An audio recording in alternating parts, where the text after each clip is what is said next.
So thank you, Jesus. Thank you, Father. Thank you, Holy Spirit. Lord, we thank you for helping us so beautifully to understand the will, the purpose, to find that will and purpose for our life. We thank you, Lord, that you are leading us with the help of the Holy Spirit in the direction that we should be thinking of finding how to fulfill the purpose that you have for each one of us. Lord, we are able to understand now. This will is not a will that is something that is really big, but it is your will that you want us to fulfill every moment of our life. To be a good person, to be a good father, a good mother, a good worker, a good teacher. In any area that you have planted us. We thank you for giving us the understanding that you want us to be fruitful, you want us to be purposeful in all aspects of our life. Thank you, Lord, that you are helping us to understand more of your love, more of your character, more of your nature that encourages us to be at your service, be available, be usable according to your will. Lord, we thank you that you are training us in small things. You are helping us to understand in small things how to be good stewards, how to be good managers of all those things that you have blessed us with. So that as we are led by your Spirit, each time amazing, beautiful things are coming out of us. We thank you that you are helping us to discipline, stay committed to the will that you have for us, the purpose that you have for us, so that each time, each moment, we deny ourselves and we keep you first, so that your will is done before our will. We thank you, Lord, that you are helping each one of us to stay committed, focused on your love, because it is your love that draws that strength. It is your love which is that strength to stay committed to your purpose that you have for us each day. As a wife, as a husband, as a mother, as a father, as a son, as a daughter. We thank you, Lord, that each moment we see you and others also see you in us. And thank you, Lord, for keeping your plan very simple, not basing it on our ability, but always on your ability. We thank you and we praise you, Lord. In Jesus' name I pray. Amen. Praise the Lord. Hallelujah. Thank you, Jesus. Okay. Just note down something.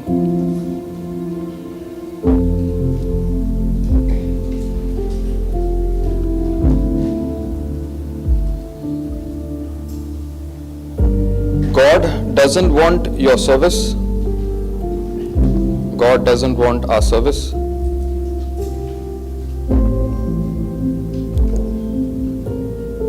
As much as He wants you.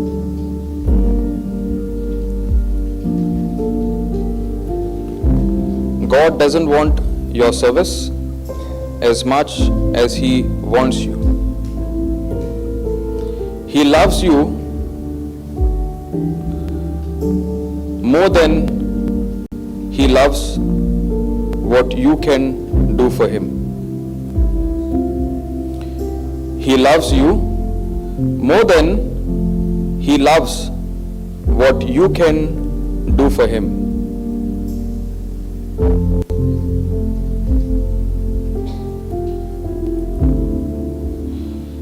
So God does not want your service as much as he wants you. He loves you more than he loves what you can do for him. Praise God. You know, God has a system, and this world also has a system. And the fight is, we want to follow God's system, but we are so trained by the system of this world. And everything we regard in life is based on the system of this world that we are so trained by. We are governed by the system. We are moved by the system of this world. And we try to understand the will of God according to the system of this world. But God's system is completely different to the system of this world. Praise God. So we all want to do good. We all want to do the will of God. But the system of God is based on love. And his recruitment in his system, we are all here in this world, we are all born again. We saw in John 4:23 that God is seeking, God is looking, Father is looking or seeking for such people who can worship him, right? We saw that scripture where God himself is seeking. If you see, he is not saying I'm seeking all, but specific. So that means God's recruitment policy is different from what we think. Many are called, few are chosen. Praise God. And we see the key for his acceptance into his system, or for us to find that will or the purpose he has for us, is we need to seek him. We need to find him. And Bible says, seek and you will find.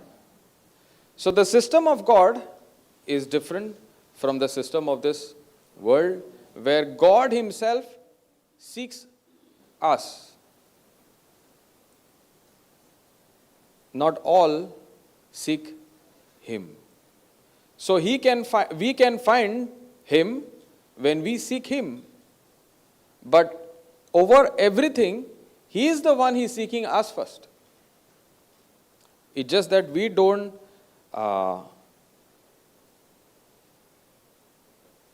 seek him the way he is seeking us. Praise God. Hallelujah. Thank you, Jesus. Okay, we'll take a scripture. We'll see incidents where Jesus is analyzing the whole situation, and we'll understand how we can use this, what we are discussing, according to God's system. We all want to follow him, right? But Jesus has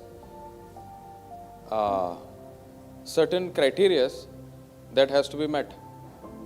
And we need to understand that.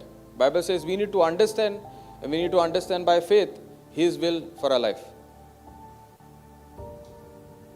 Okay, go to Luke 9:57.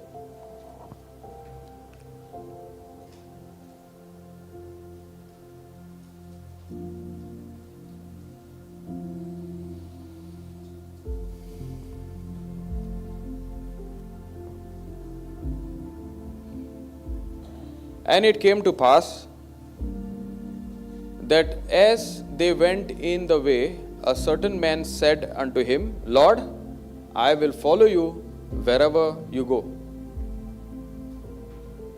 And Jesus said unto him, foxes have holes, and birds of the air have nests, but the Son of Man have not where to lay his head.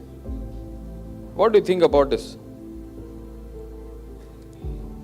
Somebody in the crowd who saw Jesus preaching, teaching, healing,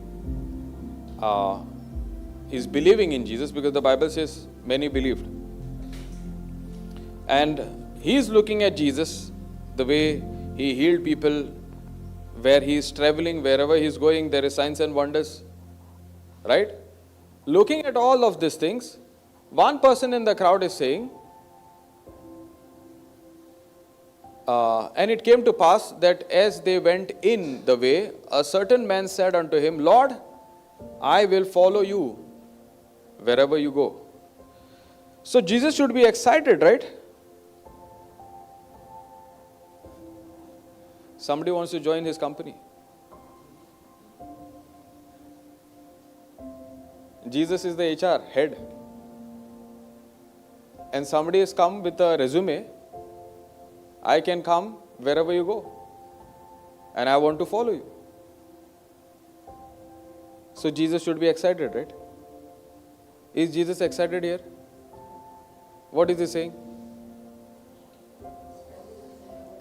Foxes have holes, and birds of the air have nests, but the Son of Man has not where to lay his head.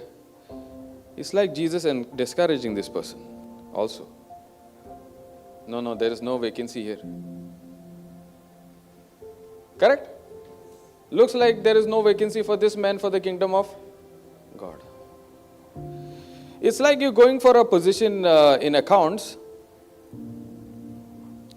and you have experience in not accounts, but you have experience in another field. Can the company hire you? Can the company hire you?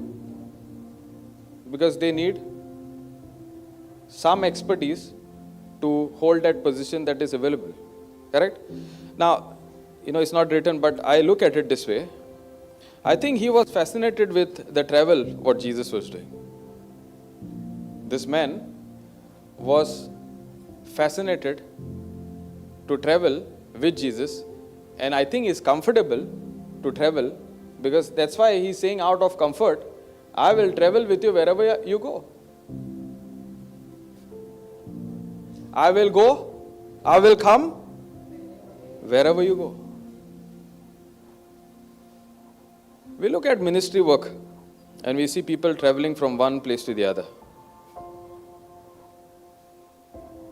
And it fascinates us. Correct? Today I am seen here, tomorrow I am seen in Bombay. Today you see Sister Jocelyn here, tomorrow you see Sister Jocelyn in Malaysia. I want to go wherever you go. Praise God. But there's a price to be paid.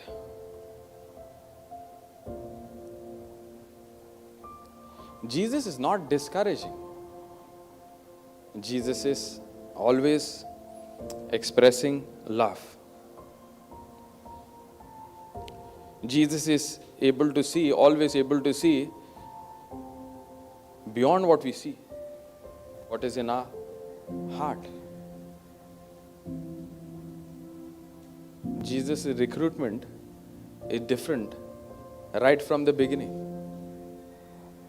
God himself makes the choice. When Samuel was anointing the next king, Samuel saw Eliab, who was David's elder brother, fit, handsome, good-looking, tall, all criteria. God shows up. I am the head of the HR. And he says, not this one. Just because I like to travel, God is not going to lead me to travel the world and carry the gospel.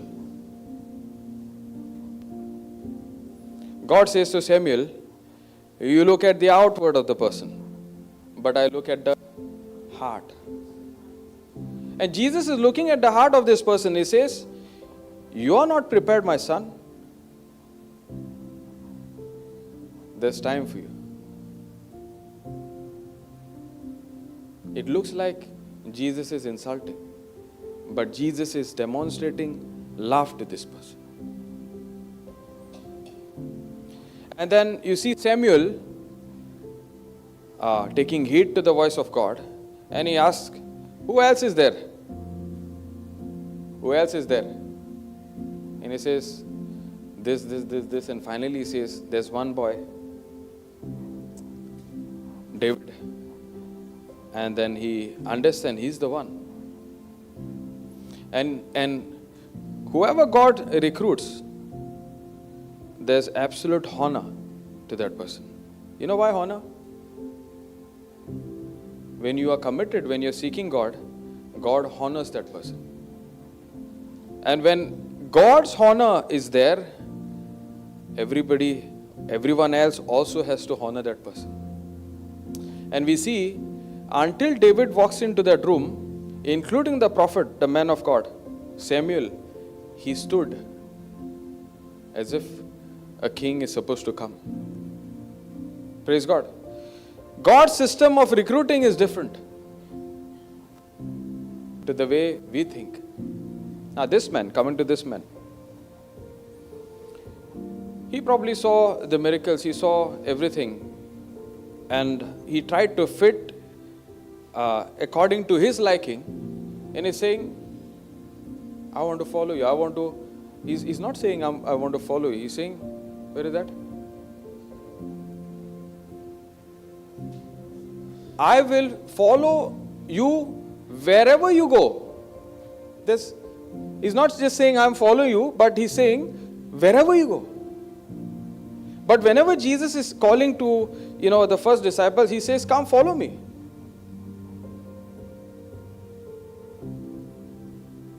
He's not saying, come follow me wherever I go. There's a huge difference. Follow me, follow my heart. God is looking to someone who's after God's own heart. David is somebody who was after God's own heart. Bible says he was man after God's own heart. Praise God. Hallelujah. Let me take you to another scripture where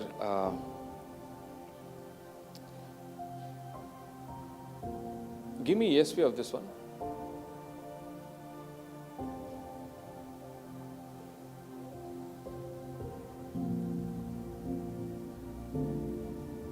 Okay.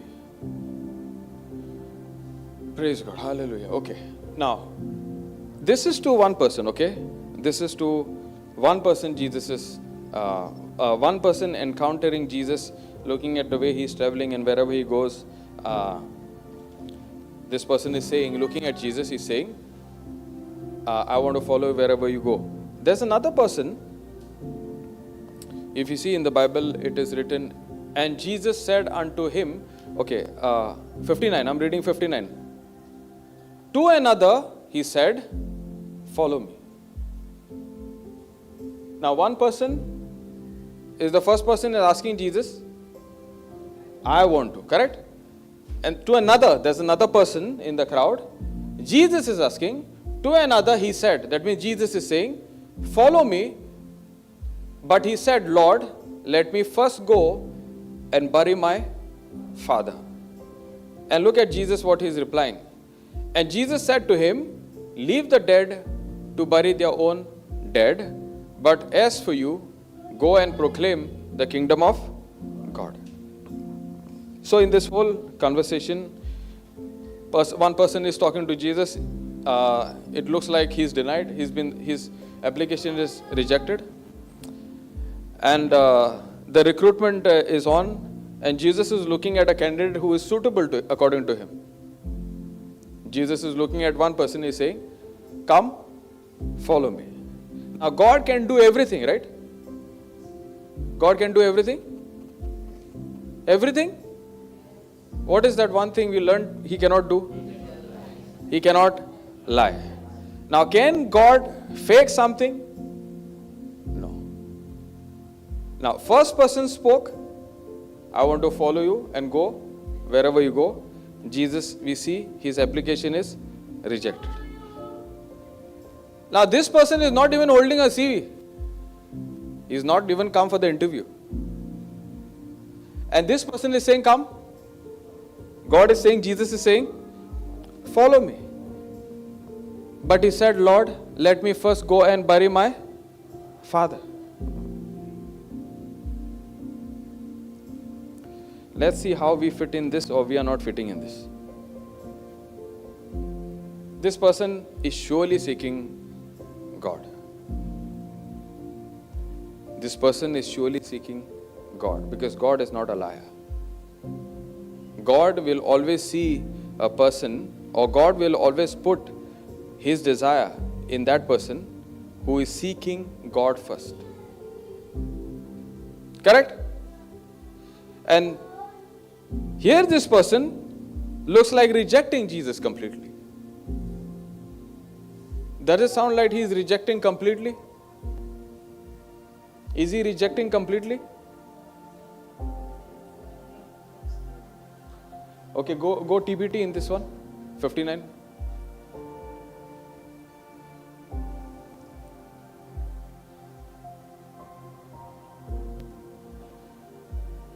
Jesus turned to another and said, come, be my disciple.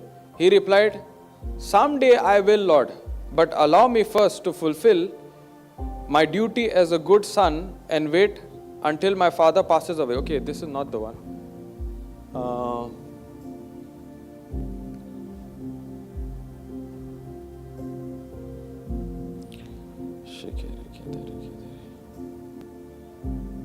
NLT, go to NLT.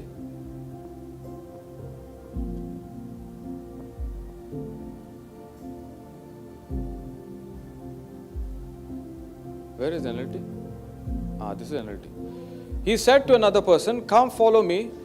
The man agreed. That means this man agrees. This translation, according to this translation, it clearly says man agrees. But there's a condition.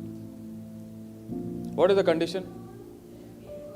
But he said, Lord, first let me return home and bury my father. And look at Jesus, his reply. But Jesus told him, let the spiritually dead bury their own dead. You know, this word, because other translation talks about, go to the other translation of 60. 60.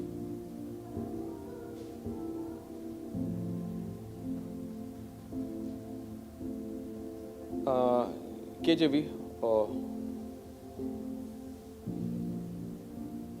Jesus said unto him, let the dead bury their dead, but go you and preach the kingdom of God. The NLT talks about spiritually dead. You know, we look at this only on the perspective that, okay, I need to look after my physical father, physical mother, physical son, correct? But if you look at this translation in, where is that? NLT. Let the spiritually dead bury their own dead. Is it saying, let the spiritually dead bury their own dead? So who is the spiritually dead person?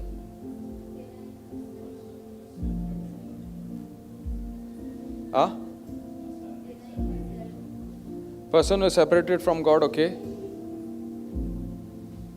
If you look at Jesus, okay, from the beginning,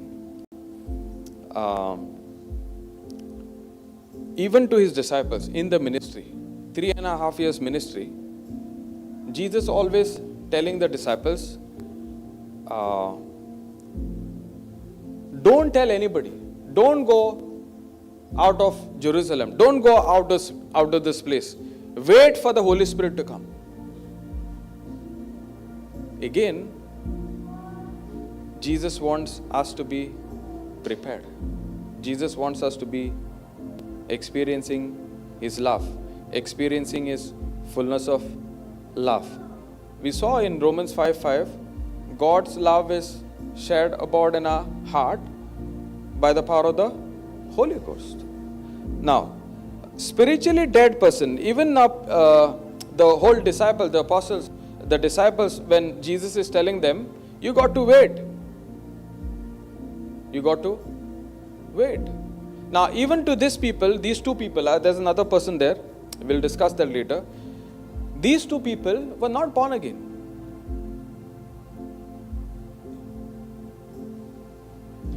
We cannot fulfill or even find or fulfill or follow the will of God or the purpose God has for us on our own. We should be led by the Holy Spirit. Why Holy Spirit? John 6:63 says, it is the Spirit who gives life. The Bible says, it is the Spirit who gives life. He is the one who directs. He is the one who gives direction. He is the one who is going to guide us into all truth. He is the one who is help us to be the true worshippers. Guide us in what is called true worship, because He is the Spirit of truth. He is the Spirit of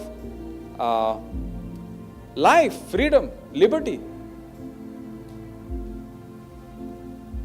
When you see Jesus calling you, and if you are not taking the help of the Holy Spirit, certainly your flesh is at the peak. Your carnal is at the peak.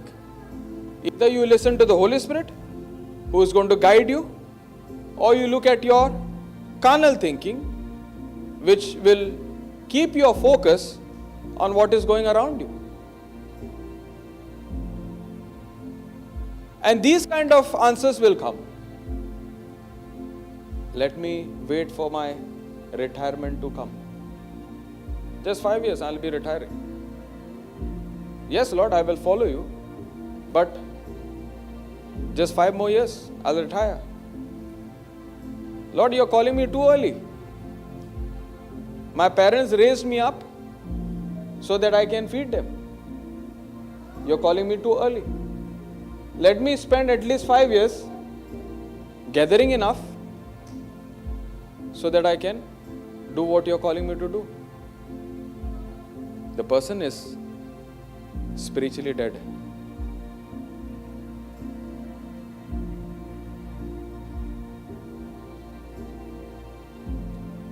He is ready, but there are conditions.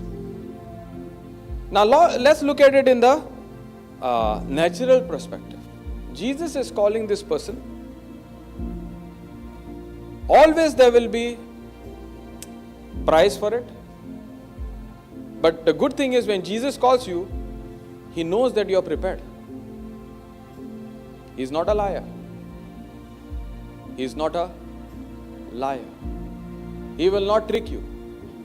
He will not just call somebody to teach somebody a lesson. Correct? Because more than He wants to use us, He wants to experience His love. His love for us. And He wants us to find, follow, fulfill God's purpose in love. So if we are not prepared, then we are going to be burnt out. We are going to be causing damage to our life and in the lives of others. Hallelujah. Thank you, Jesus. Now, let's say this person said, okay, I want to follow you because Jesus is calling. Jesus knows this person has a family. Jesus knows that we also have family. But when you take that call, when you say yes to that call, be sure that Jesus is not going to look after you, but Jesus is going to look after your generations and generations. Hallelujah. A spiritually dead person cannot understand this. Only a person who is led by the Holy Spirit understands this.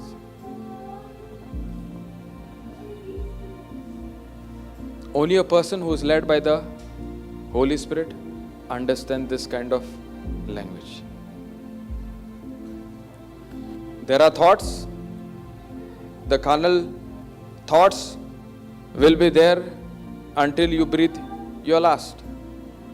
If you want carnal things not to interfere in your walk with Christ, you got to be physically dead. So just because you are born again doesn't mean you are led by the Holy Spirit. Holy Spirit is there, is willing to help us. But if you are going to allow things around us or circumstances around us to master us, it's not going to work out. God just does not want us to survive. God wants us to thrive. So when you are led by the Holy Spirit, and when you are taking the step, when Jesus calls you in your heart, there is peace. We understood. Peace is an indicator whether it is God's call or my own emotion. Emotions are not going to shut down. Emotions are good. They're given by God. But emotions, when they start ruling over us, they become ungodly emotions that bring wrong results in our life. But if you are led by the Holy Spirit, the other side, the carnal is speaking to you. Your job, your mother, your father, all these things. But if you are called by the Holy Spirit and there's peace that is encouraging you, I have to take that step. And when you take that step, be sure He is not only providing for you, there will be more than enough for your generations and generations to come. Because when God supplies, He supplies not for some of our needs. He supplies for all of our needs. And that's the key. God's recruitment is different to our way of getting recruited in the kingdom of God. We try to get recruitment in the kingdom of God our way. And in our biodata, we come with our talents, skills, and all those things. I sing well, I speak well, I act well, so on and on and on. And Jesus is looking at the biodata. These are the exact same things that I put in your book. Why are you showing me something that I have given? I want to see your heart, not your skill, not your talent. This talent, this skill, I am the source. Praise God. Do you go to a company and show they already know about you, they want to know something they don't know? Something they don't know. That's why they say, talk about yourself. When you go to God, God knows everything. When you go to God, He is only expecting how much you know He loves you. How much you know He loves you. But when we go to God, we tell God how much we love Him. And these are the criteria which I feel, which I think will fit me in the system of God. I can preach well, so I'm in the system of God. I can sing well, so I'm in the system of God. I can travel, so I'm in the system of God. And God is saying, this is not enough. This I already know, because I am the one who wrote in your book before you were formed in your mother's womb. He is only asking, can you focus on what I have done for you? And can you allow the Spirit of God, that is God inside of you, to govern all these skills, talents, so that I can bring the best out of you? Then it becomes easy. Your skill, your talents, and everything that God has given, when you allow the Spirit of God to take over and allow God of peace, God Himself, to use these skills in the direction that He wants to take, then alone it becomes acceptable. Praise God. Are you understanding? Because God's way of recruitment is different. It's just that we need to understand His ways of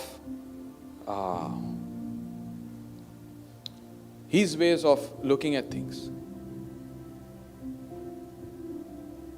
His ways are very, very simple. He is the source, and He will always be the source. He is the one who given the skills. He is the one who's given us the talents. I used to do this. God trained me in a company how to manage things. And God has put me here to manage things in the little way that I can. Hallelujah. But that's not how God works out. I never wanted to preach. I wanted to preach, but not in Konkani for sure.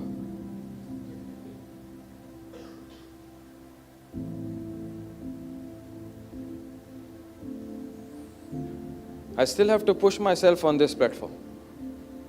And I like it this way.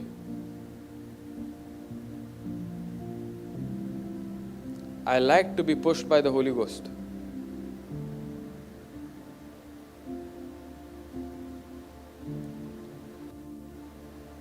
So that I don't depend on my talent and skill.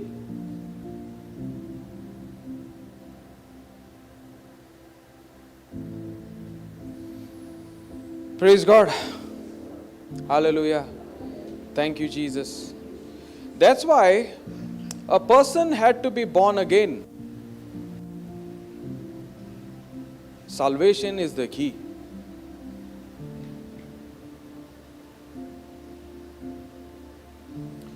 A spiritually dead person, a carnal person, is always enmity with God. When I allow talent, skill, and allow these skill, talents, which are actually God-given, and I think based on this, I will go and preach, I will go and do things, what God calls me, I will get burnt out. Because now, if I'm based on my skill, there is a comparison happening when I see a person preaching the gospel. When I see another person preaching and I'm based on my talent of preaching, there's somebody next to me who's preaching the gospel. So if I'm basing my preaching based on the talent that I have, I'm comparing my talent with the other person. Are you getting it? So in the outside, the motive looks to be good, but it's not acceptable in the eyes of God. You know, for us to be a living sacrifice, we understood living sacrifice is the perfect recipe for us to find, follow, and fulfill God's purpose for our life. I got to die to myself every day. And you see this nature right from the beginning. The day we are born again. Okay.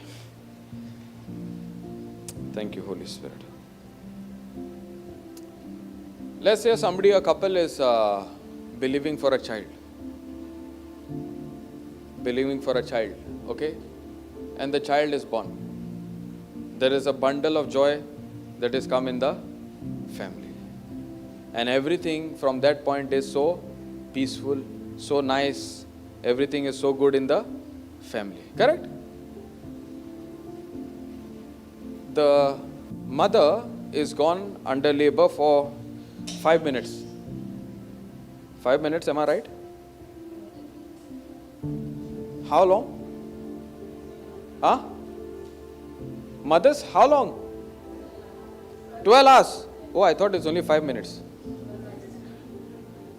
Okay, let's say 10 hours. 10 hours, okay? And the pain is not so much, right?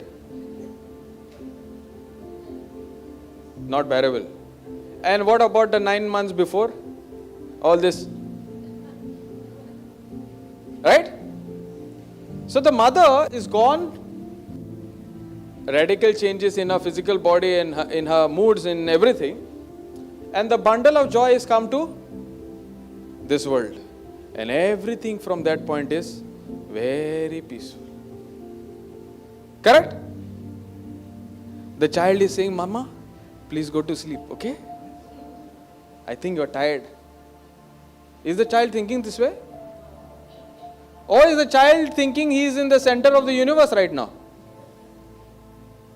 One scream, not only the mother, grandmother, grandparents, everybody will run. Because the bundle of joy is here. Hello, I'm crying, I need milk. Can the mother say, I am not slept for last 10 hours and before that also? Can't you see? Something like that. Okay, the mother fed. And the husband has come because the leave has expired now. He's gone to the office and there was 10 days job which was waiting for him. Because in the office everybody congratulated his damn over. You are a father now. Your work also is waiting for you. And the father has come tired back home. And the moment the door is opened, the baby is waiting with a big smile. Correct? Or before he could open the gate, there is wah, wah.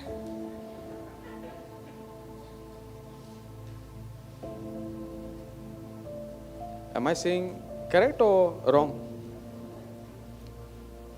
So, but the baby is the bundle of joy, you know. There should be peace.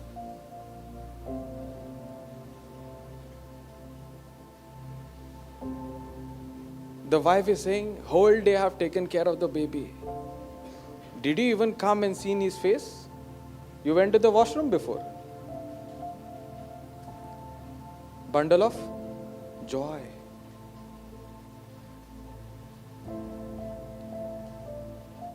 And every day, weeks have gone by, the mother and the family is sleeping peacefully.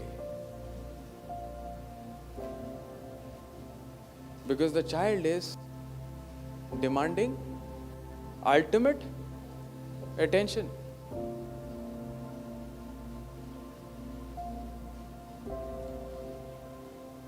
Hallelujah. Where is all this energy coming from from the child?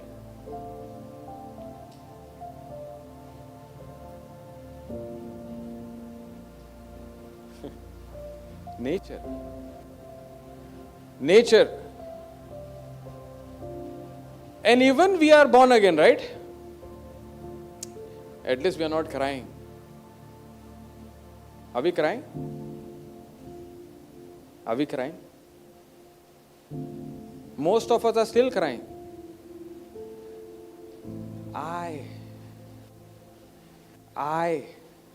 We are not be, rolling and like a baby, okay? But we are still that I want to do the will of God. I want to fulfill the will of God. I want to do it. But God is saying, my system is different. When the baby was born, was the baby given mother's milk or direct beef?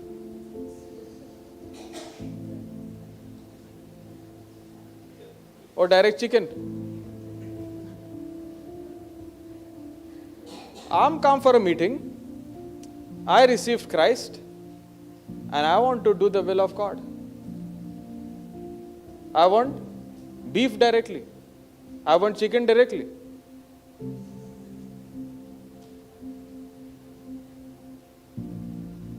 What happens in our life?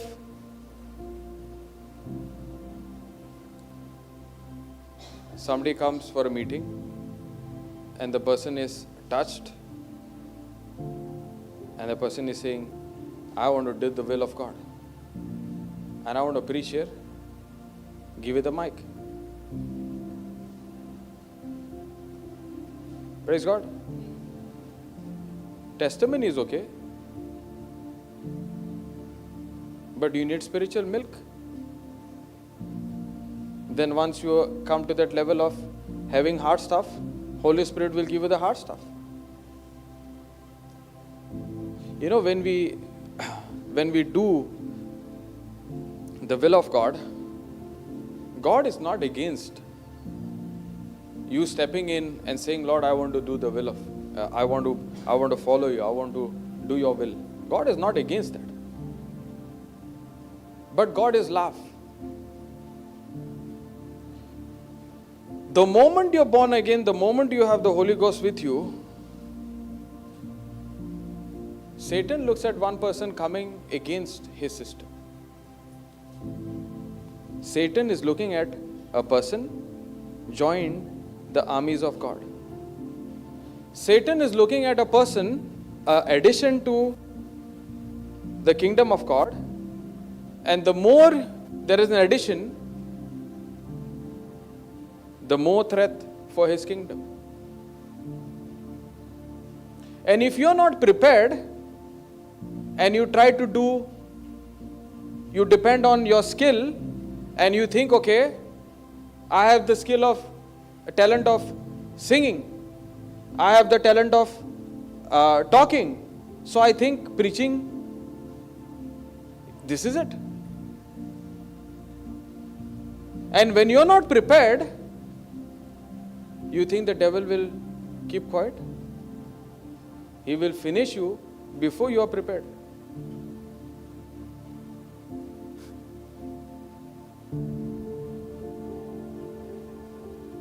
God, in His love, wants us to be prepared. Being available when you are prepared is better for Him to use.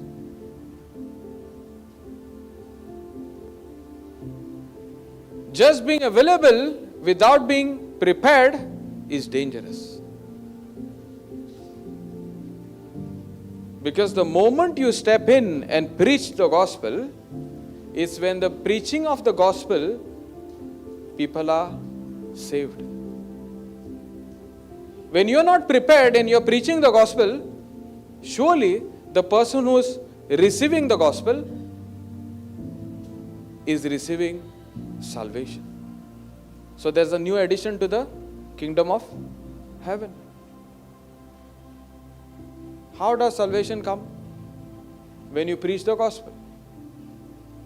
When you preach the gospel. It is through the preaching of the gospel salvation comes. It is by faith through grace we are saved. When a person is believing, when the gospel is being preached, when the person is believing, yes, Jesus died for me. Jesus was buried in my place. And God raised Jesus on the third day. And Jesus is alive in me. This believing in my heart and this confession out of my mouth, the person is saved. But before this, the gospel was preached to the person. So who comes under the radar of the Satan? The person who's preaching. And if the person is not prepared, the person can be hurt. The person can get into, can allow the emotions to take over. You know, there's something called emotions we were discussing, right? Who's a mature person? One who is able to control his or her emotions. How?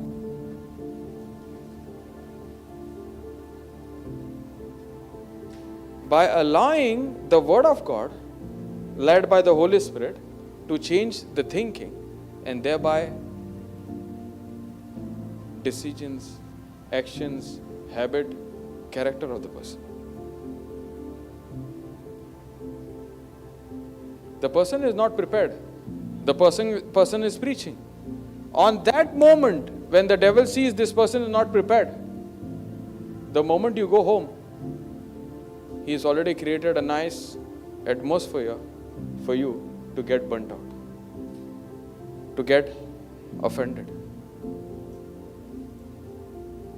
Hallelujah. When you make that decision and if you are not prepared, your own family will be used by the devil and you will allow your emotions to run through like a river and you will get defeated, you will get burnt out, you will get hurt. And you will wonder, God, I am doing your will. Before I left for the retreat, I was better. But once I reach home,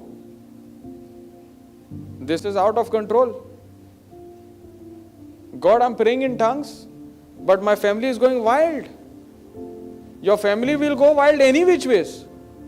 But if you are prepared, you will be able to allow your emotions to be godly than ungodly.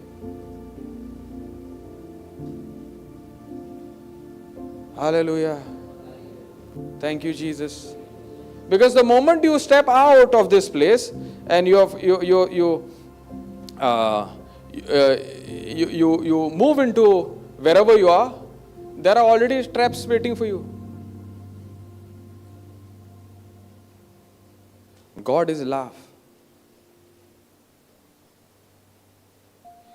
He wants you to be prepared in your heart first. He is looking for your heart before your service. He wants our heart before our service. When He becomes the center of our heart, it's not that the situations will not be there. The situations will be there. But we will not allow our emotions to take over us, but we allow the Holy Spirit to take over us. That's the key. Hallelujah. We want to do it our way. But when we allow God to intervene in our life, it will be beautiful. Otherwise, it will be tragic. And ultimately, we will blame God. God, I am doing your thing, but I see myself worse than before. Can you blame God? Can you blame God in this? I was not prepared. Did God caution me? Yes. Praise God. And when I allow God's God-given ability and skill, and I focus on those skills and those talents, and I think these are the things that are enough. They are enough. They can be more than enough when you allow God to use those things for me. Remember, we were discussing, God does not want us to use us to the level we think we can be used. But it has to be much more. Much more.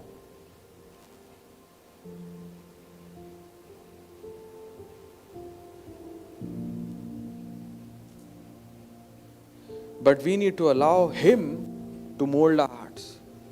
We need to allow Him, when we study, when we ponder, when we go back with the same teaching and we ponder, we stay committed to praying in tongues, studying the Word of God. We allow the Word of God to prepare us. We allow the Spirit of God to lead us step by step. But we are like those people, you have a ladder and you want to run straight up there. And when we go up, the ladder is gone.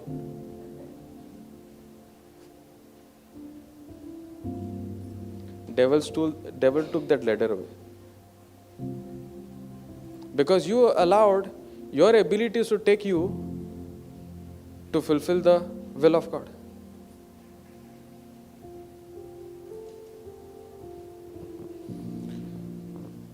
So what was good, because of your hasty decision, wrong understanding, you messed it up. God is love. He wants to take it step by step.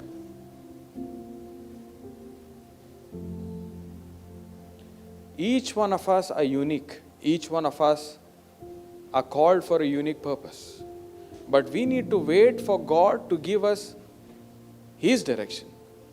Rather than showing God our plan, our direction, we need to allow God to show us His direction, His plan for our life.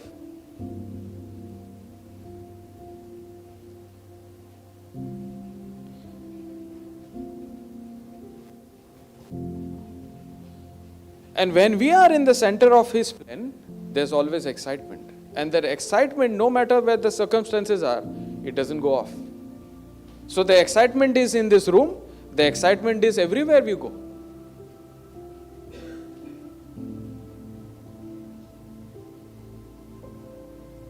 Are you getting it? There is time, God-given currency. We need to use that currency to gain knowledge, to exchange, to know Him, His love, and then let the Holy Spirit take it from there on. Because what you pay attention to masters you.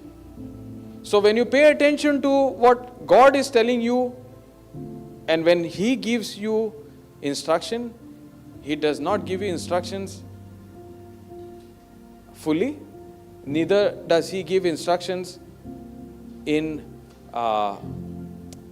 in vague things. But His instructions are precise, but step by step. That's His nature. It's like you give the firstborn, you breastfeed, right? And then slowly after 6 months you give hard stuff. It's that way.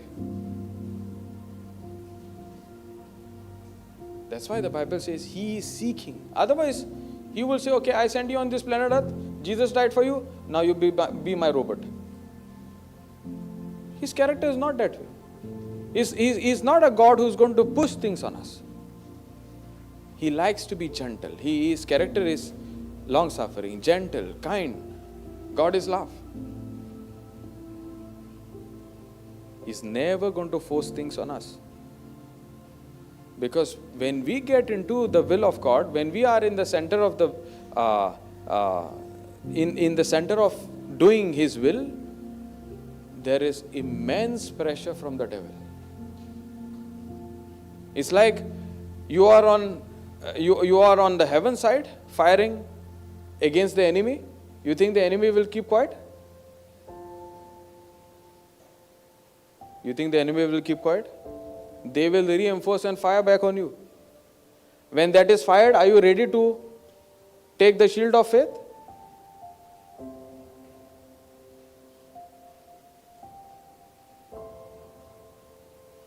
If you are not prepared, that one strike from the devil can finish you. And you will be hurt because the center was not God. The heart was, your heart was, the center of your heart was not for Christ, it was for yourself.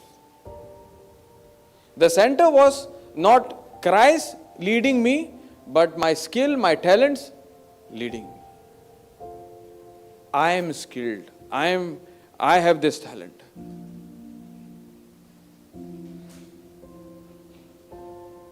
The key to walk in finding, fulfilling, following the purpose of God or the will of God, we need to learn to be a living sacrifice. That's where myself has to die. And that's why the Holy Spirit is given to us, so that we are led by the Holy Spirit. We are led by the nature of God. We are focusing on the love of God. That's why the Holy Spirit is very, very important. If we are not led by the Holy Spirit, then surely we are going to be burnt out. Not maybe instantly, later on. Devil is smart, but he's dumb also.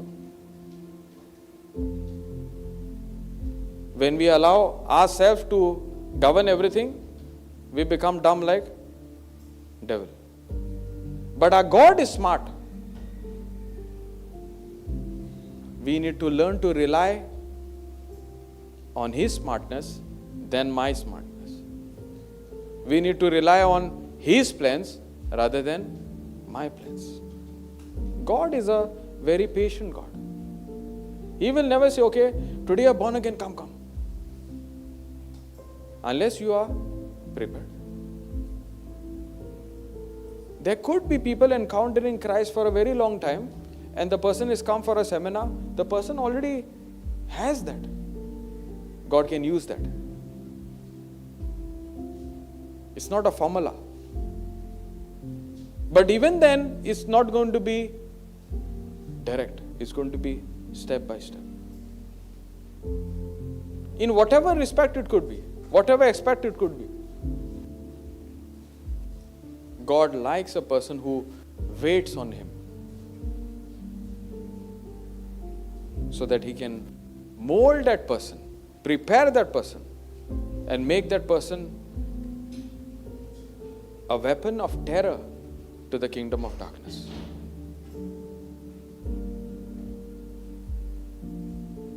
Hallelujah. You know, you take a blade, axe, right? Initially the new axe is sharp, right?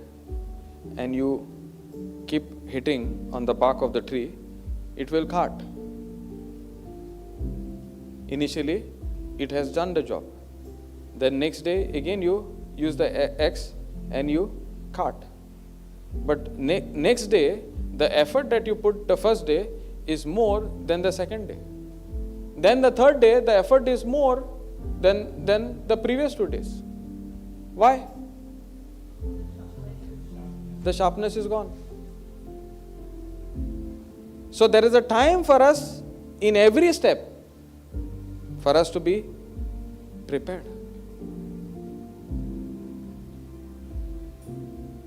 God wants us to be sharp all the time. alert to what His word is saying, and take decision according to what He is saying. Then we will be effective.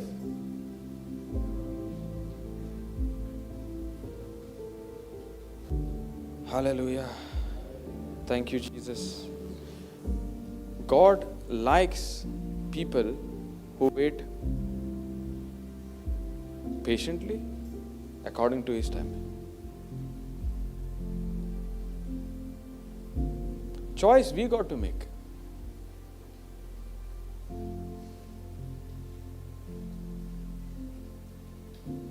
God is not a God who will judge us or condemn us. He is always love. The first, what we saw, we think Jesus is harsh on him. No. Jesus is saying, there is a price to be paid. You got to be prepared. You got to wait. Even to His disciples, He said, you got to wait. Wait until the Holy Spirit comes. Then you can be my witnesses.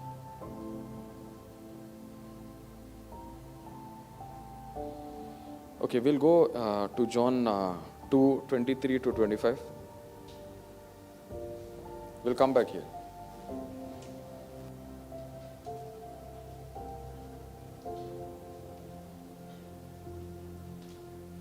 We look at Jesus' ministry, okay?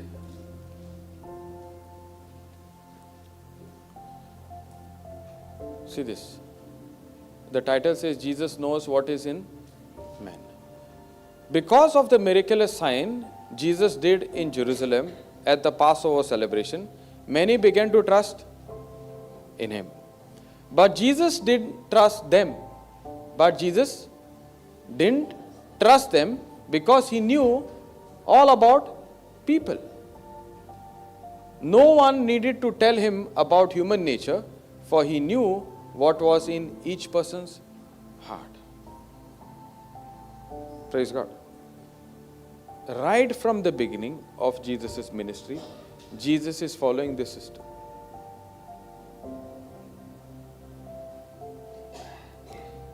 Okay, John 2:24, give in KJV. He says trust, right? See this word. But Jesus did not commit Himself unto them.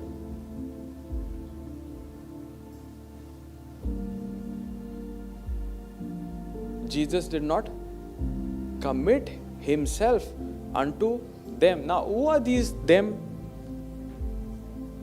Jesus preached the gospel and they actually realized Jesus is the Messiah. But yet after that, Jesus is not committed to them. And every now and then He's saying, wait, don't tell anybody. Why that wait?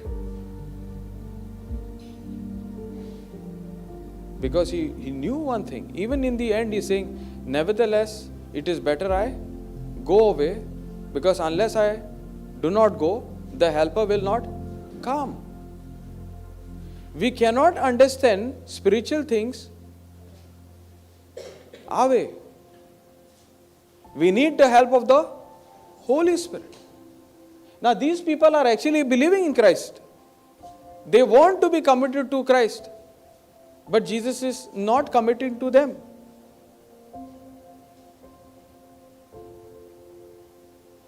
He's not allowing them all. He's not trusting them all, but He is handpicking those He wants. How? Because He's constantly looking at people's heart.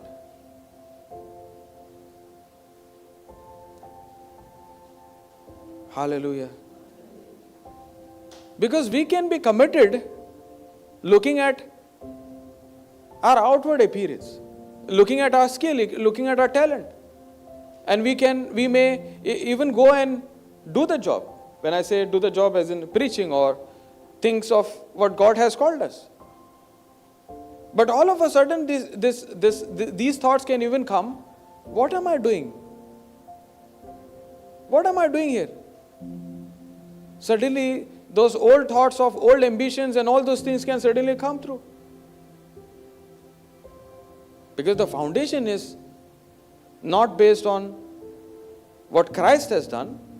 The foundation is based on the skill and the talents and all these things that I have. The person can just simply give up overnight. Because suddenly, carnal is speaking louder. My ambitions, my work, and all such things. Hallelujah. Is it possible? Yeah. Suddenly you see a person on fire, and the person suddenly giving up. What was the reason? The person did not allow the Holy Spirit to prepare for such things. When I say such things, devil is not going to keep quiet. And when you are walking according to the will of God, it's not like a smooth walk. Bible says, marvel not when the world hates you. Do not be surprised when the world hates you or brethren comes against you. Look at the life of Joseph. He heard the will of God for his life. The brother said, wow, thank God you are the chosen brother. We will also enjoy what you are about to have. Did his brother say that way? The brothers decided to kill him. How can we bow down to this one? He should be bowing to us. Correct? So when you are in the center of God's will, we know Joseph was prepared. Because Joseph was never complaining whatever his brothers were doing, but only to one person, his own father. And throughout his journey, we see when he is gone to the Potiphar's house, where he is sold as a slave, and Joseph finds himself in the Potiphar's house in Egypt. He's not going and telling the Potiphar, you know how I ended up here? My own brothers sold me. I was the nice one. None of these things. Because along the way, he allowed God himself to prepare him so that his emotions are not taking over him. He never got offended by his brothers.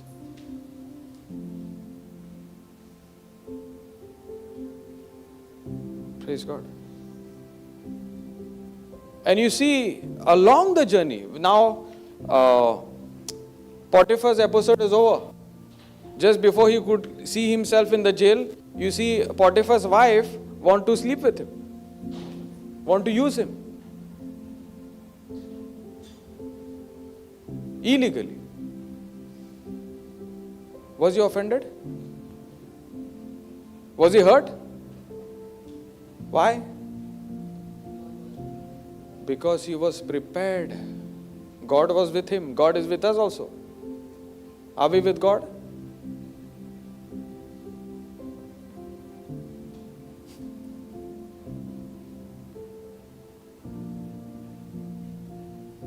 When was the last time I got hurt? I remember.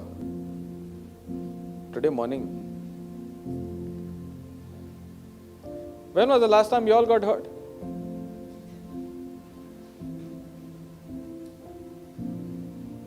You know when hurt comes? Huh? When does hurt come? When do a person get hurt?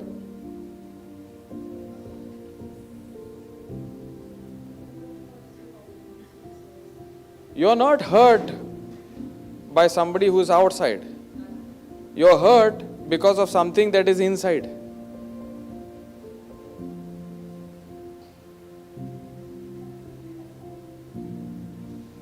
Example. You have a cut on your hand and there's a pus. There's a pus. I tell you, come and, okay, you have a cut on your hand. Imagination. And I come and touch. Did you get hurt? Why?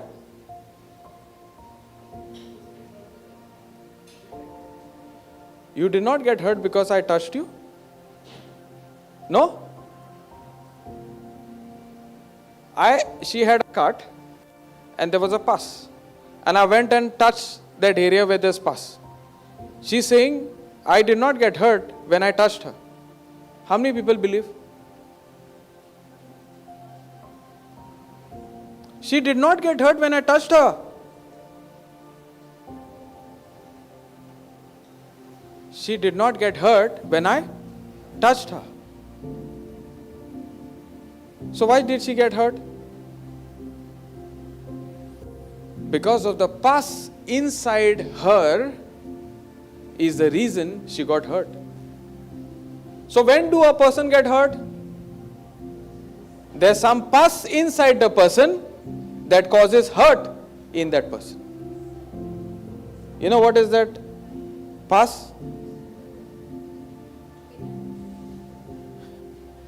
What is that pus?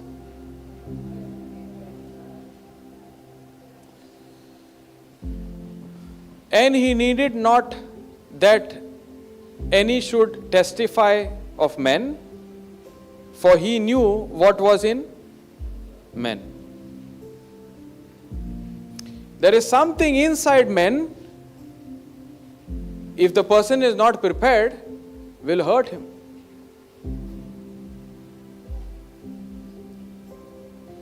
Fear. Praise God. Bible says, pride is the root of all evil. You know what is pride? The baby came in this planet Earth for the first time, bundle of joy, but not so bundle of joy for their parents and the family and the neighbors. Because I want attention. God gave me the purpose. Joseph could have said, you better learn from now on to bow down to me. Did he demand anything like that?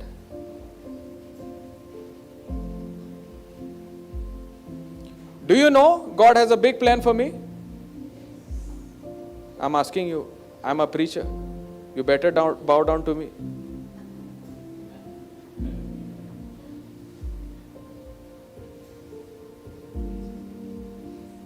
God's system is different. God's system is not depending on I. It was never I. Jesus himself said, I do what I see my Father do.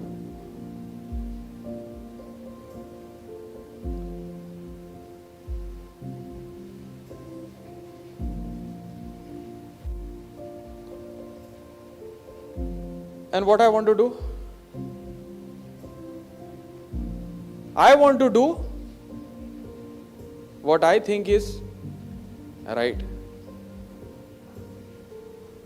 Not allowing God to prepare when the pressure comes. So looking at Joseph, looking at him when this Potiphar's wife is sort of misusing.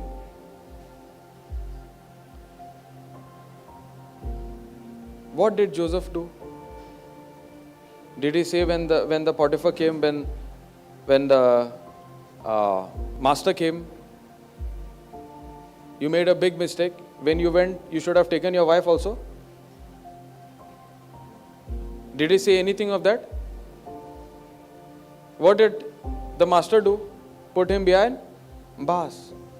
Did he say to anybody what his master's wife did? Why? Because he was not hurt. He did not allow his emotions to shame somebody else, to disrespect or dishonor his master and his wife.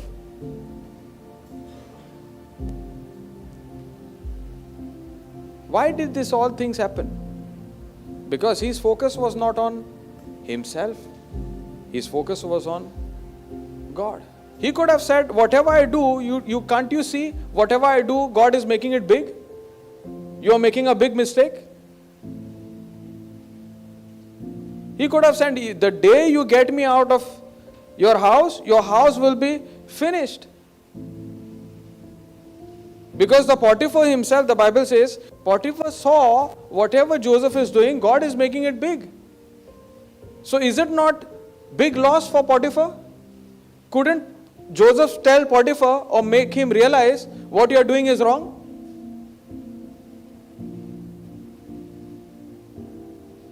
None of these things.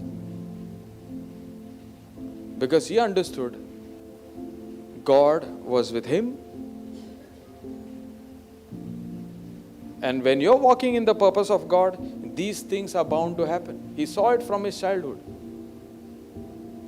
When you're walking in the center of God's will, you are the target of the devil. The primary target. Prime. Because more than you, devil sees you are a big threat to his kingdom. And God on the other side in love wants to give you step by step. He wants to realize that He is always with you. He is always there for you. When David saw Goliath, David remembered how God helped him when he fought the bear, he fought the lion. The Bible says David encouraged himself. When will this encouragement come? When you allow the Spirit of God to prepare you.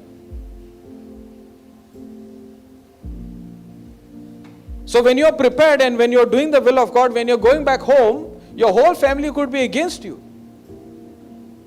But you will be holding that peace. Because you know, if one person of the family is saved, your entire household is saved. Joseph was looking at, through him, whatever he's going through, his whole household is saved. His whole generation is saved. So when you are prepared and when you are in the center of God's will, you will have that peace all the time, helping you, guiding you. Joseph is operating in that peace. He knows this has come to derail me. I need to depend on who is with me. I need to depend on His love.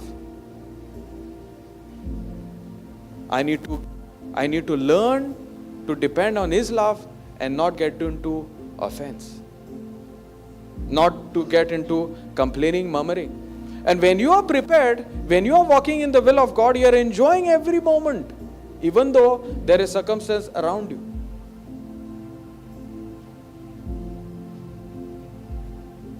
And the more and more you have the knowledge of God's will, there's a pressure from the opposite force coming against you.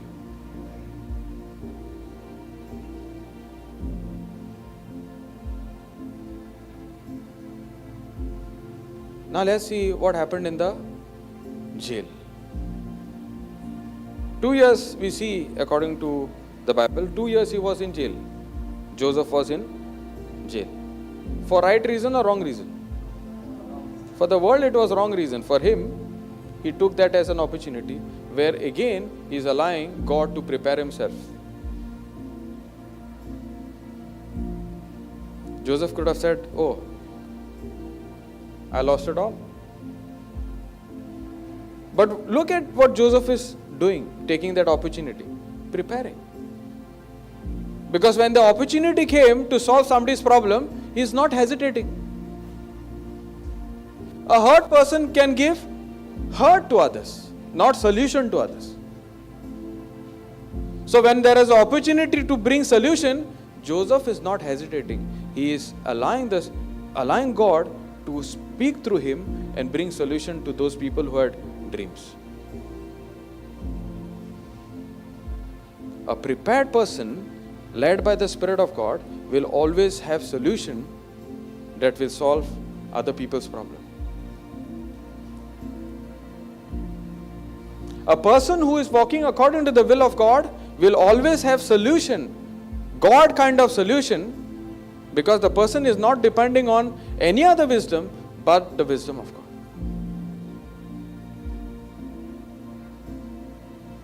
That's why God's recruitment is different to the recruitment we think is right.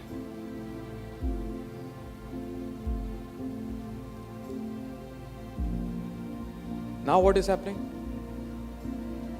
The solution is given to these two people, and Joseph is saying, when you go to the palace, remember me. That person is gone. He won the place. He became the cupbearer, and he forgot about Joseph. Now what should be Joseph's prayer?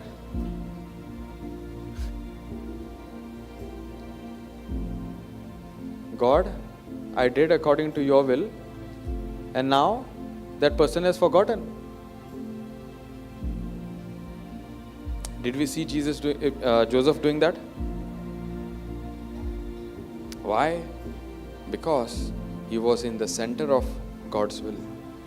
He allowed God to guide him, help him every moment.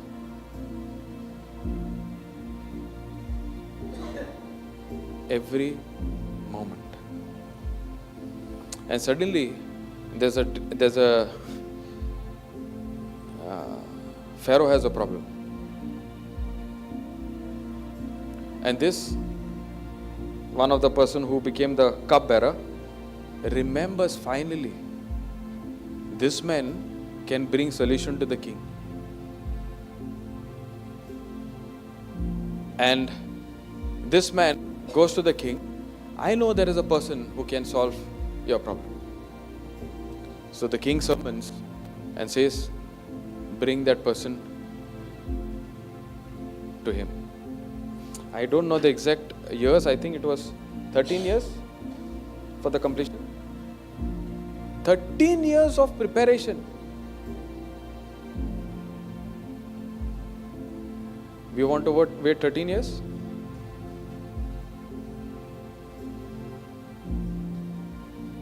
You see in the Bible, whoever has fulfilled the will of God, you look at David. David was anointed again somewhere around 13 years, right? From the time he was anointed and he became the king. Time of preparation. Moses, we'll learn there, he actually goofed up. He did not wait for God's timing. What could have taken him shorter because of his way of understanding, fulfilling God's will, it delayed for that many years. Delayed by that many years. But you see, every person who could fulfill the will of God, there's a waiting period. There's a preparation period.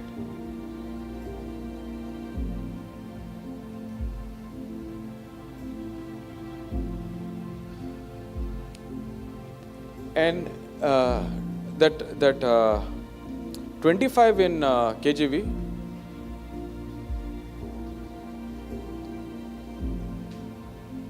this is KJV, ESV, sorry, ESV.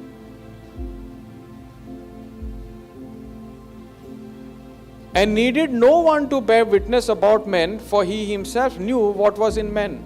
That means he understood, he knew that these hearts are not prepared to go through all that pressure. These hearts are not,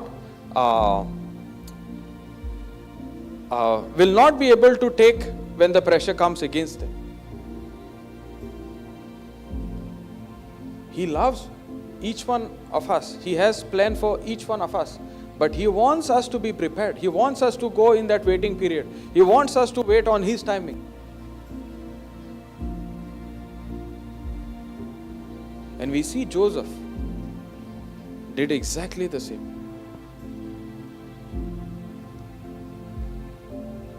And when Joseph is called to the palace, and the king is saying, I heard that you are the one who is going to solve my problem. You know what Joseph is replying? Not me, my God. My God will give the solution. So if you are not prepared, this kind of answers does not come from the heart. But Joseph, time and time again, we saw he was committed to God, committed to His ways, and he allowed God to use everything that was in him to bring those kind of solution to others. Praise God. And then the famine came, and you see how God guides him. Even there is a preparation there. 7 years of famine and 7 years of harvest and 7 years of famine. How God is using Joseph. When I say Joseph now, the whole the kingdom of the Egypt. How he became a solution to the whole world. Why he could do that? Why God could do everything through Joseph? Because he allowed God to prepare his heart. He could have been offended any given point.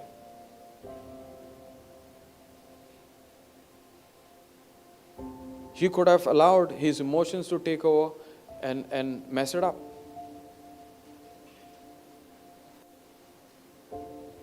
Praise God. So God has a plan for each and every one of us. But we got to wait, allow Him to prepare us. And each time He is preparing us to the level of what He is prepared, He is going to love to see that we've been used, not like a wet tissue that is used and thrown in a dustbin, but every time for a better and better and better purpose.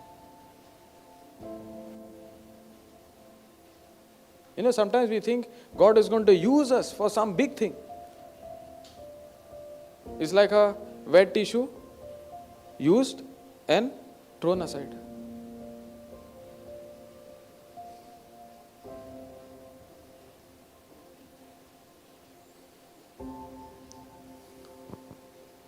Your life can be a testimony just like Joseph to others. When you allow God to prepare us. 13 years look to be a very terrible time in Joseph's life. But I don't see Joseph complaining and murmuring. That means he enjoyed it. If we are not prepared, the whole journey will be complaining and murmuring. It will be full of hurt topics. But if it is according to the plan of God, your heart is prepared and you're doing from that point, no matter what people are saying, it will not bother you. It will not affect us. But if you're not prepared, and if things are coming as an objection, or they are coming as those parameters where you are feeling hurt, then allow the Spirit of God to prepare you. Simple. Lord, I want you to take it from now on. God loves that. God wants us to come to the end of ourselves so that He can take it from there on. God wants us to come to, come to Him for every decision.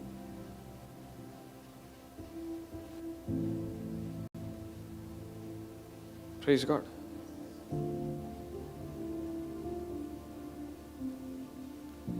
The Bible says to lay hands on the sick, right? Yeah, and when you have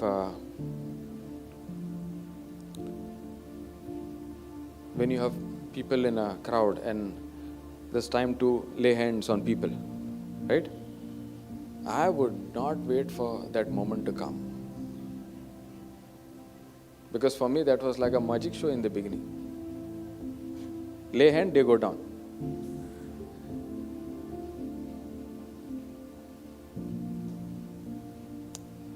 But then I realized this is not how it works.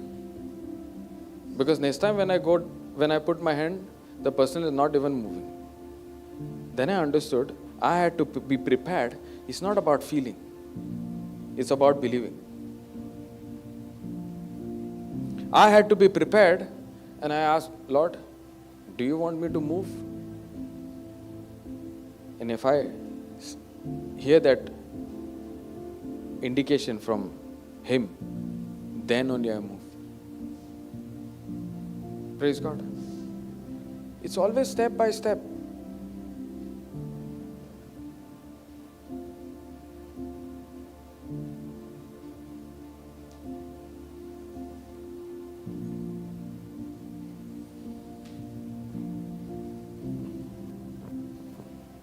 It's step by step. Praise God. All of us are called to preach the gospel. All of us are called to be carriers of the gospel. Not preaching by speech alone. We're all called to be ministers of love also.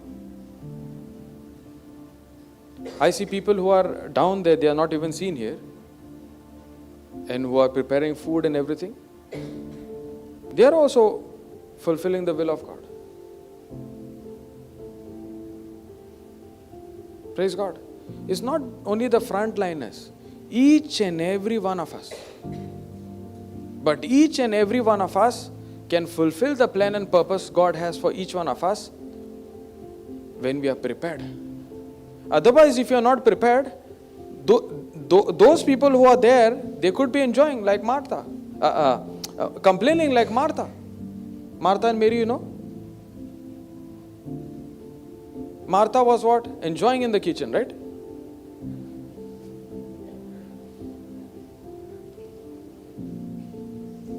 Why? She was not prepared. She sat for some time, but she moved away from what was important.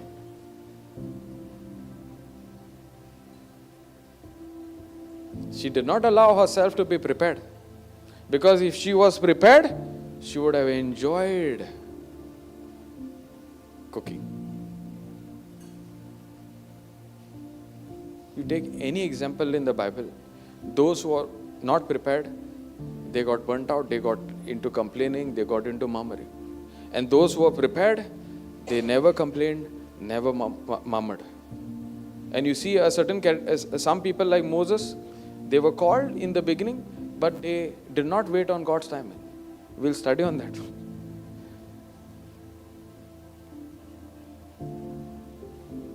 Praise God. Hallelujah. Hallelujah. Thank you, Jesus. Was it a good topic? Thank you, Holy Spirit.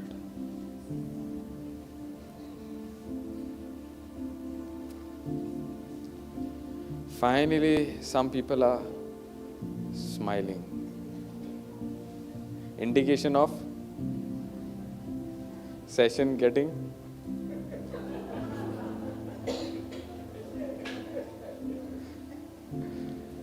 praise God. Hallelujah. Actually, I like this topic. I know but I ponder on this topic a lot. I enjoy learning on this one more than others. Because I know this is how God's system is.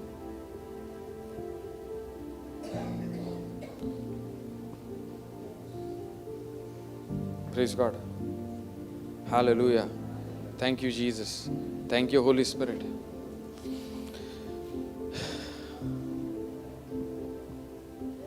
Praise the Lord. Okay. Let's stop here. Can we pray in tongues for 1 minute? Wow. That yes came quickly.